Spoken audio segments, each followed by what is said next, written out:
Well, today we are going to talk about the ABCs of signs and wonders. Now, if you know, you can probably guess from that title, we're not going to get to the XYZs. There's plenty about this topic that we don't have time to cover, but we'll give you a brief introduction, a primer, an elementary beginning to signs and wonders, starting first off with definition. What is the definition of a sign? Well, you know what a stop sign is, right? Yes? California drivers, you don't know for sure. Some of them aren't able to see stop signs. So a sign is sometimes helps you know what to do. But if you travel to Mexico, you know that signs don't always tell you what to do. If you see a stop sign in Mexico, you soon recognize that many people either don't see it or don't believe it, because they don't stop when they see a stop sign. If they see a lane, they don't necessarily stay in the lane. And that's true for other countries as well, but if you've been driving down in Tijuana, you know that signs down there sometimes are ignored. And that's true with most signs. That signs are, one way to say it is signs are for believers. Because an unbeliever, whenever an unbeliever sees a sign, they will be able to discount it, discard it, say that doesn't apply to me. Oh, that stop sign, that's just for other people. I'm in a hurry. I'm too important, or whatever the attitude is. Signs help believers know what to do. But for unbelievers, signs are just ignored, or they're explained away. Signs don't matter if you don't believe. So what's a wonder? A wonder is something that, here's the corniest definition I know, but it's the only one that has stuck for me. It's something where you say, I wonder what happened there. You wonder about it. A wonder is something that you can't really explain. It's just curious. I play Scrabble every now and then. One time I drew, not in this order, but these are the letters I drew. I drew A, B, C, D, E, F, G. I actually worked out the math on it, and I forget what it was exactly, but the numbers were something like, you can draw, if you play Scrabble a lot, you'll draw that once every 72 lifetimes, or something like that. I don't remember the exact number, but it's an unusual draw. So what does it mean? I don't know. There are plenty of things that are just curious, and you wonder about them. And some things that are wonders, you have a quick explanation for. Some things 20 years later you go, oh, I had no idea. But now I see what that meant. So signs and wonders, we're going to talk about the ABCs of them. The signs that Jesus did, the Bible says, the signs that Jesus did demonstrated his status with God. So Jesus, when he was healing the sick, raising the dead, walking on water, turning water into wine, doing all the things that he did, and especially having compassion on the crowds, mercy for the poor, upsetting the people who had really rigid boxes about who should be honored and who should not. Jesus blowing through all of that and honoring everyone, rich and poor, famous and not at all known. Jesus loving everyone, having compassion on all. It demonstrated his status with God. The kinds of things that Jesus did. Now, it would be nice if it was as simple as that. But that's just the A's of signs and wonders. That's not the A, B's, and C's. The fact is that signs and wonders are a little complicated because not everybody is Jesus, and not everybody works with the same power. But in terms of Jesus, here's what he says. He says, believe in me that I am in the Father, that is God. God the Creator. God who's your daddy in heaven. Your dad in heaven. I'm in God. I'm in the Father. and the Father is in me. Jesus says we have the same status. We have the same ability to be kids of God with God in us. But Jesus says in John, believe me that I'm in the Father and the Father's in me. But if you don't believe me, believe because of the works that I'm doing. Look at what I'm doing and let that instruct you. Letting the blind see, letting the deaf hear, letting the lame walk, setting people free from spirits that have them in bondage to disease.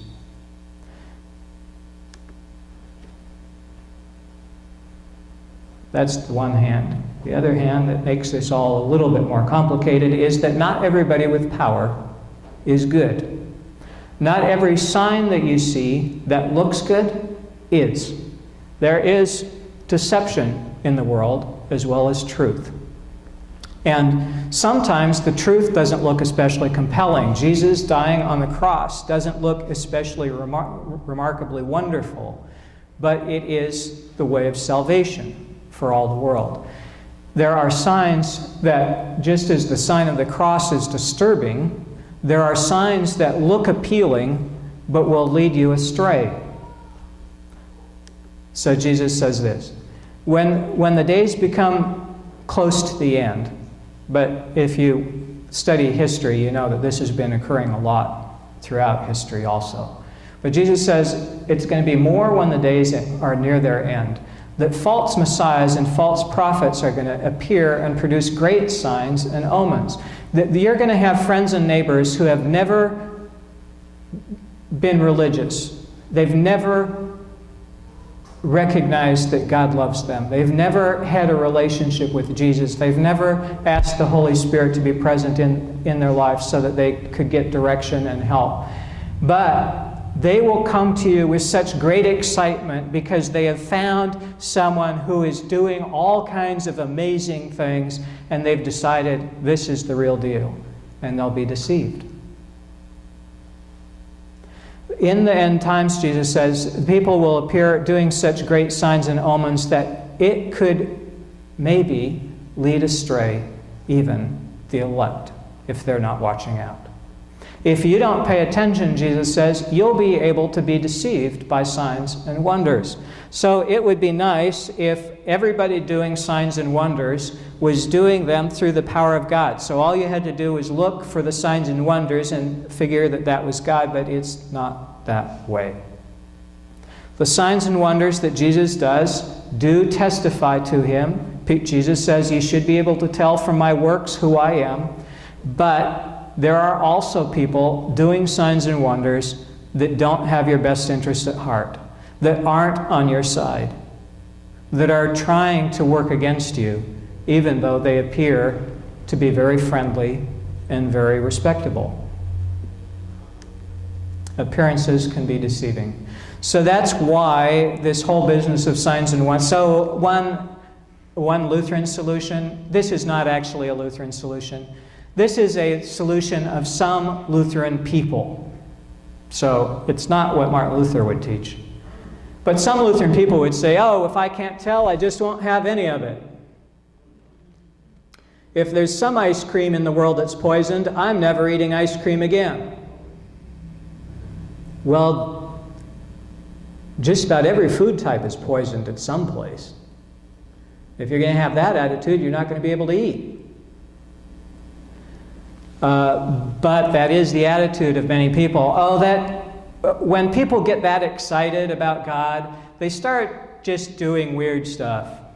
And I don't want to have any part of that. So I'm going to live all of my life never once doing anything for Jesus because I don't want people to think I'm that excited. It's not a good solution. What is a good solution is to understand Jesus died so that you have the freedom to make mistakes. You can freely do things boldly because Jesus has you covered. So you have the ability to try out lots of things that you hope you're serving Jesus You hope you're following God's Spirit, and you're not sure. And you find out later that many of the things that you did were exactly right, perfect. And every now and then you'll do something that makes things a bit of a mess and makes things worse. And it's okay. It's how you learn. It's how you grow. It's how you mature. And the promise is that God will take all things, everything, all things, and turn them to good for the people who love God and are called according to God's purpose. God has your back, so you don't have to worry about making a mistake. You can take action. So another thing that makes signs and wonders complicated is that everybody is a little mixed up. And I don't mean a little confused. I mean a little mixed up in that everybody is a little bit good and a little bit bad. The people who are desperately wicked, Adolf Hitler had some authentically good qualities about him. You may not like to hear that. He was a good painter. A few of his family relationships were good. He had some good things about his life. And he did some desperately wicked things. There are some extraordinarily good people who have a few things in their life that are not very good. And it's too bad they've done them. It's too bad if they persist. But overall, they're some of the best people in the world. Everybody's a little mixed. So that means that when you're trying to evaluate from a sign or wonder, what does it say about the person? Someone of evil intent, if you're looking at a good person, someone of evil intent can come up to you and say, well, yeah, but did you know that they did this? Did you know that they did that? How can they be a child of God if they've been having this behavior throughout their life?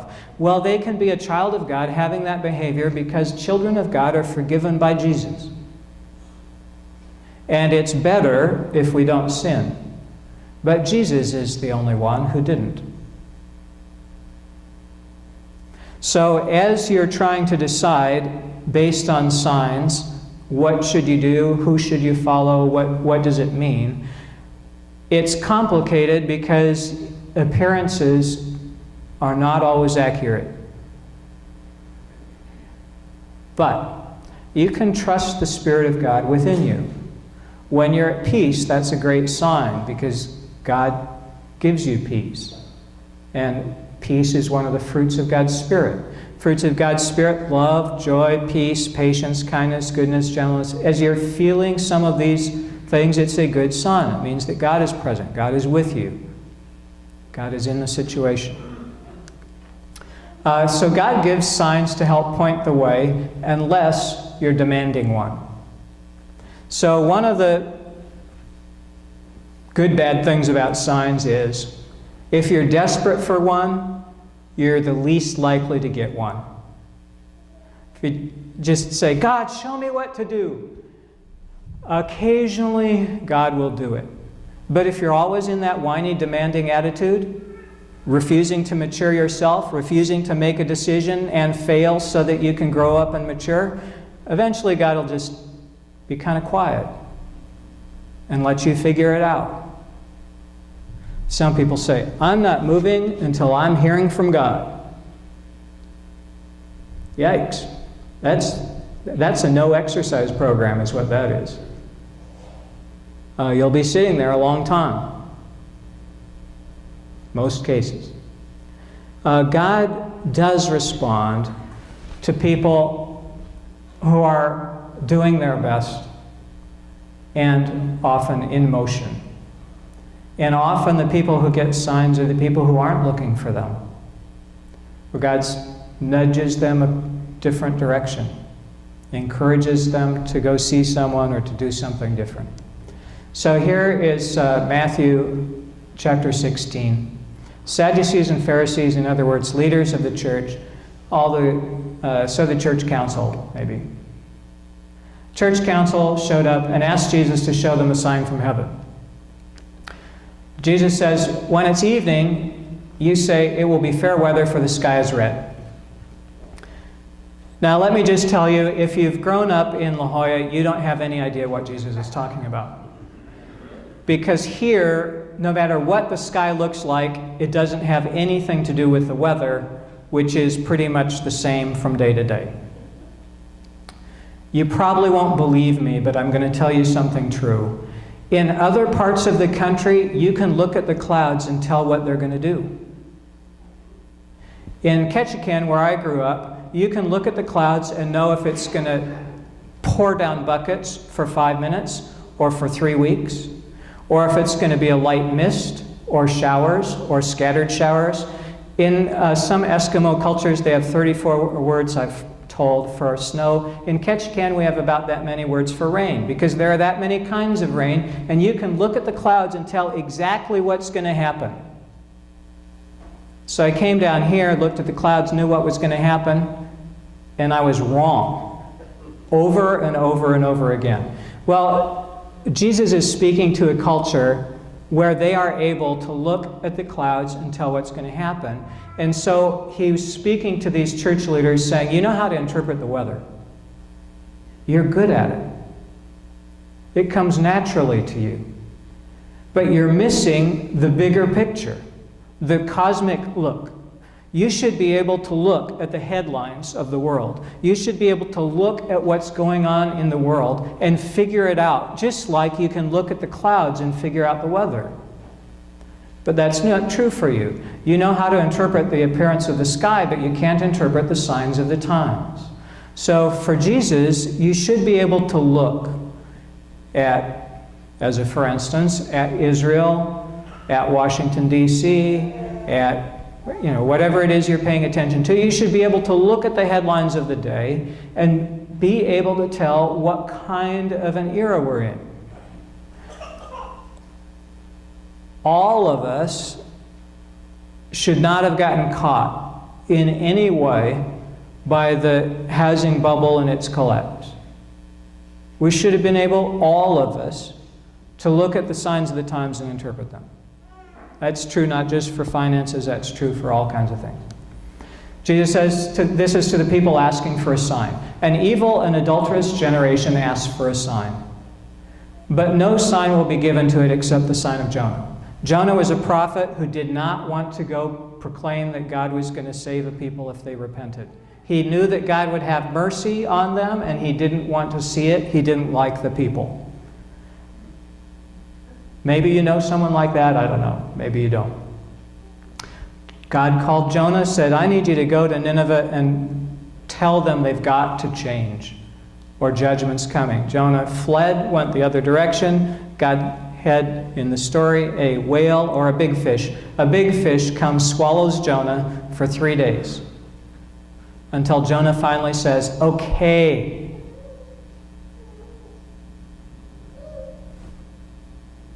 I don't know how long it would have taken you inside, smelling fish guts. Would it have taken you 3 days? Jonah was really determined to not go to Nineveh. He did not want to go to Nineveh, so it took 3 days. Finally said, okay. He went to Nineveh, proclaimed that they had to change or God was going to wipe them out. And the people believed him and changed, and the city was saved. Jesus said, that's the only sign you're going to get.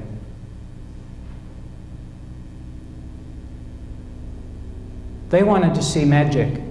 They wanted a show. They were in the front row seats. They wanted a Las Vegas act.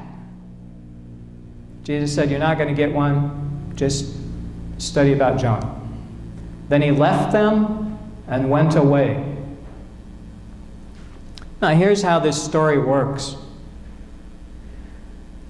All those people who went demanding a sign, when Jesus left them and went away, any one of them could have followed Jesus. And if they had, they would have seen as many signs as they were willing to wait for. Because Jesus did signs all the time. He did wonders all the time. Everywhere he went, he was healing people, demonstrating compassion, doing miracles, changing people's expectations, and revealing to them what God really wanted for their lives. Everywhere he went.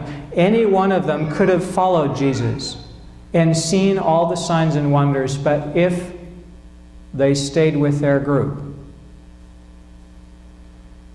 they wouldn't have seen any.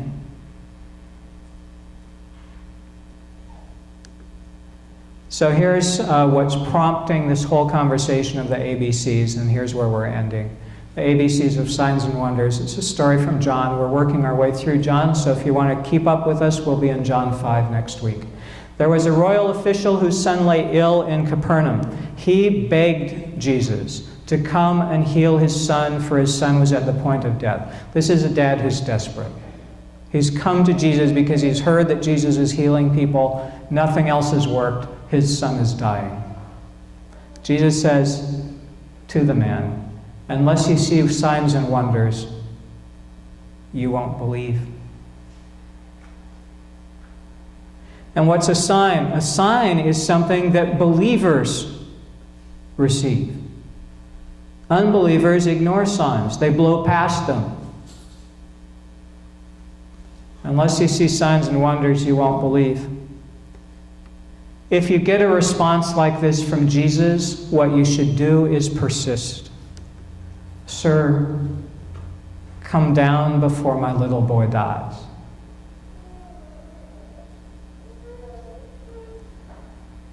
Jesus says, go, and your son will live.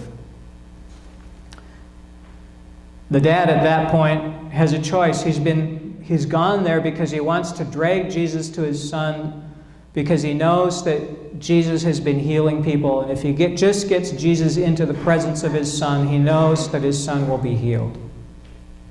But now Jesus says, I'm not going, but go and believe. He'll be fine. It's a decision point for the dad. Does he only want signs and wonders, or is he willing to trust Jesus? The man believed the word that Jesus spoke with him and started on his way. In the story, if you read it, you find out that the boy recovered, and the man discovered that the boy recovered at the exact time that Jesus asked the man if he would believe, without seeing a sign, without seeing a wonder. The trouble with signs and wonders is that you pretty much don't get them when you're demanding them.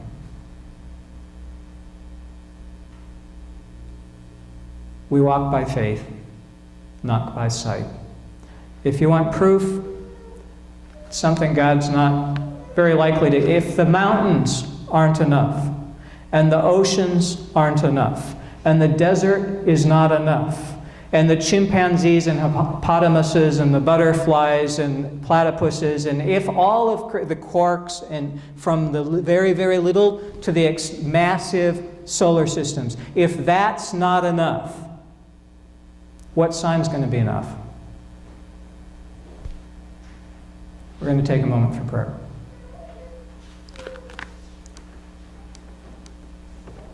God, thank you for your amazing mercy. Thank you that you do have so much compassion on us, that even when we're in a spot where we're not where we should be, that you allow us to get in a new position, and you shower us with your favor and your love.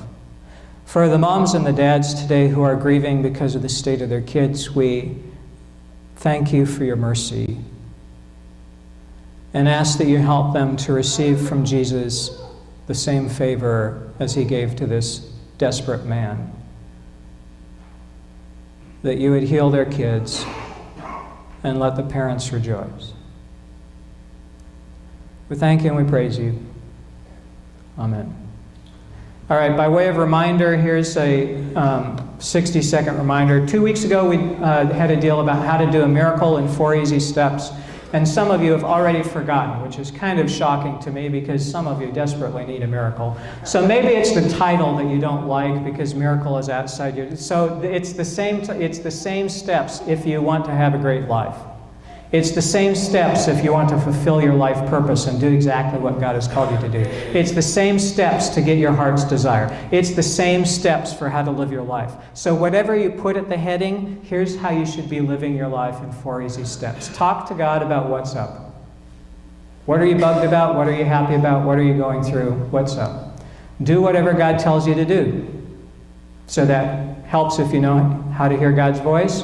But do whatever God tells you to do. If you don't hear anything specific, Use the resources at hand, your little bit, your 5 loaves and 2 fish, and follow Jesus. Do something Jesus told you to do. Use what you have at hand, and then repeat. Talk to God about where you are, what's up. Do what God tells you. If God doesn't tell you anything specific, use this limited, not enough resources that you have at hand. In a little while, Justin and Claudia are going to be living through this. Going to be not enough everywhere they turn. They're having twins, if you don't know. They're having twins. So everywhere they turn, it's going to be not enough. But there is, in fact, going to be 5 loaves and 2 fish and plenty for all. There will be enough love. There will be enough patience. There will be enough friends. There will be, even though at the moment it seems like, how is this going to be enough?